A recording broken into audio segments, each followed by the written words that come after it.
अगर आपकी भी घर में बनती है पनीर की सब्जियां तो जरा रुक जाइए और पहले इस रिपोर्ट को पूरा देख लीजिए कि कैसे देश के हर एक कोने में पहुंचा जा रहा है। यह नकली पनीर आपको मौत के घाट भी उतार सकता है। अभी कुछ ही समय पहले उत्तराखंड की राजधानी देहरादून में 400 किलो नकली पनीर पकड़ा गया, जिसे नैनीताल की होटल और रेस्तरां में सप्लाई किया जाना था। अगर आपके भी घर में पनीर बहुत ही इच्छाओं के साथ खाया जाता है तो आज हम आपको इस नकली पनीर से जुड़ी कुछ ऐसे राज की बात बताने वाले हैं। इसे जानना आपके लिए बेहद ही जरूरी है। इस वीडियो को स्टार्ट करते हैं। दोस्तों, आपको बता दें कि भारत में ऐसे कई छोटे छोटे गांव हैं जहां नकली पनीर बनाने का काम चल रहा है। वही हमें नकली पनीर बनाने वाले बताते हैं कि जिसकी जैसी डिमांड होती है उसको वैसी ही लागत वाला पनीर बनाया जाता है। यूपी और हरियाणा से कई इलाके हैं जहां से प्रतिदिन 1000 किलो पनीर इलाकों में भेजा जाता है। आपको बता दें कि वर्ल्ड हेल्थ ऑर्गेनाइजेशन ने भारत को नकली पनीर और दूध जैसी चीजों के लिए अलर्ट भी किया था। इसके अनुसार सरकार अगर दूध की मिलावट को लेकर सख्त कदम नहीं उठाती है तो साल 2025 तक देश के 87% लोग कैंसर जैसी बीमारी के शिकार हो सकते हैं। यह मात्र कुछ पैसों के लिए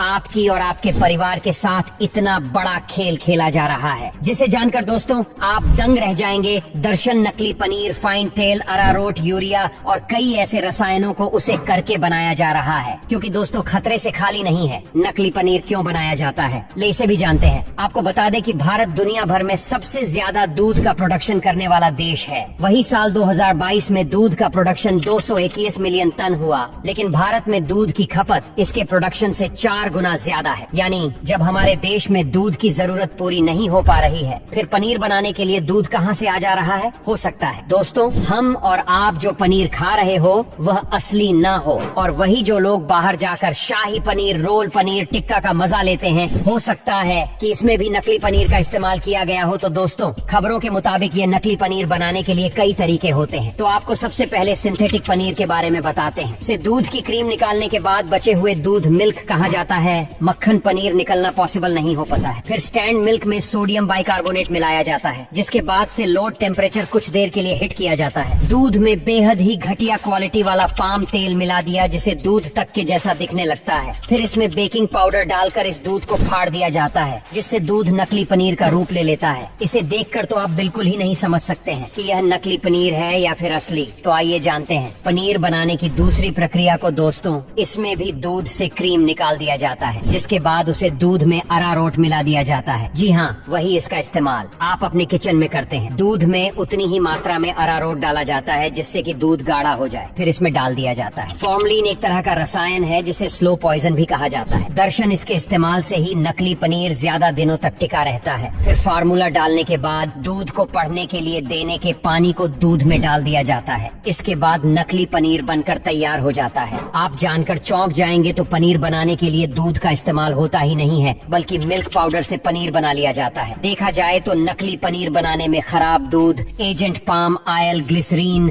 सल्फ्यूरिक एसिड केमिकल का इस्तेमाल किया जाता है, जो यह सारी चीज सेहत को नुकसान पहुंचाते हैं। इसलिए डॉक्टर घर पर बने पनीर को खाने का सलाह देते हैं। तो क्या इन सभी चीजों को देखते हुए पनीर खाना छोड़ देना चाहिए? जी नहीं दोस्तों, क्योंकि आप घर में असली और नकली पनीर की पहचान कर सकते हैं, तो उसे भी आज आप जान लीजिए। दोस्तों आपको बता दें कि नकली पनीर को सिर्फ देखकर पहचानना बहुत ही मुश्किल होता है। उसके लिए कुछ तरीके हैं जिससे आप इसकी पहचान कर सकते हैं। पहले तरीके में पनीर का टुकड़ा मसल कर हाथ मिले, अगर यह टूट कर बिखरे तो समझ लीजिए कि पनीर नकली है। और वही पनीर को पहचानने का दूसरा तरीका ये है कि पनीर का एक टुकड़ा लें और पानी में उबालकर ठंडा कर, जब दोस्तों पानी ठंडा हो जाए तो उसे पर कुछ आयोडीन टिंचर डालें। अगर पनीर का रंग नीला पड़ जाए तो समझ लीजिए कि आपका पनीर नकली है। आज के